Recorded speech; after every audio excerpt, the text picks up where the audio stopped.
Hi, my name is Talia Zoref. I'm an artist and fashion illustrator. I got to work with some leading fashion brands and luxury brands such as Chanel, Dior, Fendi, and more, and sketch live during different fashion weeks all over the world and sketch really amazing celebrities and icons live, such as Celine Dion, Mariah Carey, Kendall Jenner, and more. And the press I've been featured in includes Forbes, Vogue, New York Times, and more, and I'm super grateful for that. Art usually inspires fashion. As an artist, you are inspired by fashion, especially by the characters that represent it. How do you see the fashion leaders of the future? In what ways should they make a difference?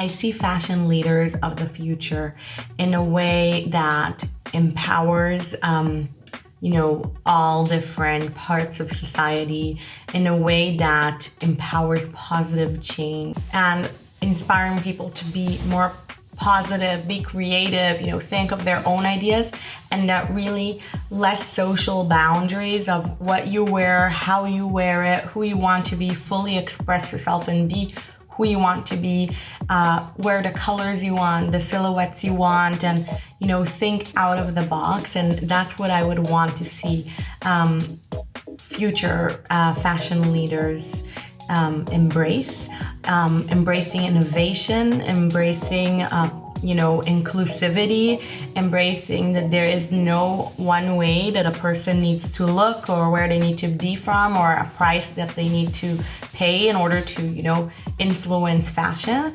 And I think that we already are seeing these changes slowly but surely with, more diverse fashion leaders in the industry and more in general, thought behind sustainability, behind all different types of things.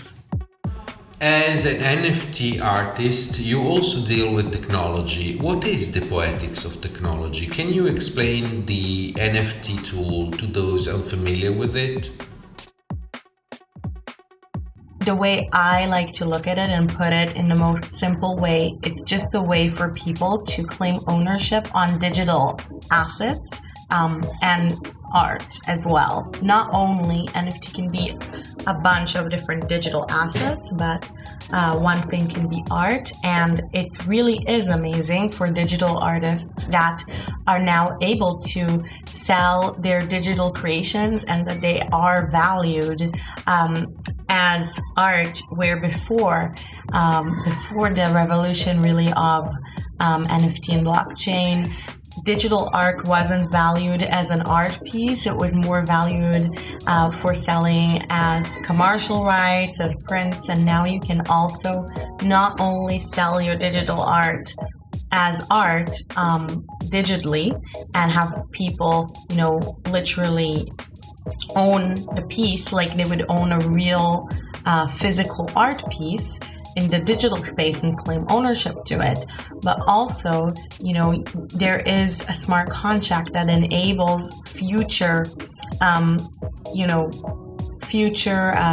royalties for artists if there is a resale. When we read the lives of Renaissance artists, we realize that they spent more time raising funds than creating art. Is there a way to ensure the financial sustainability of art production in the future?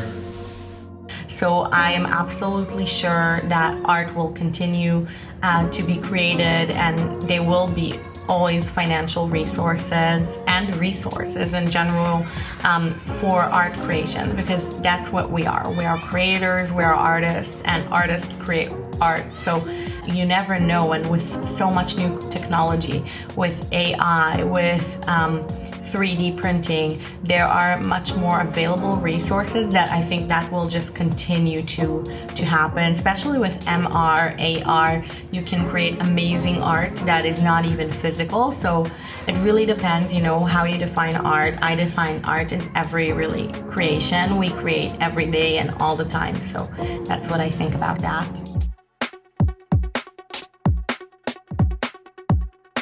A statement that represents me. I aim to do good and inspire with my art and my ideas, uplift, the collective vibration and make people feel better, as well as bring more peace and harmony to the world with my art, and bring people joy and bring people joy, inspire them with my art, that they smile every time they look at it, and really empower them. So that is a statement that represents me, I would say, as an artist, as a human, and I try to create everything that I do that will align with that.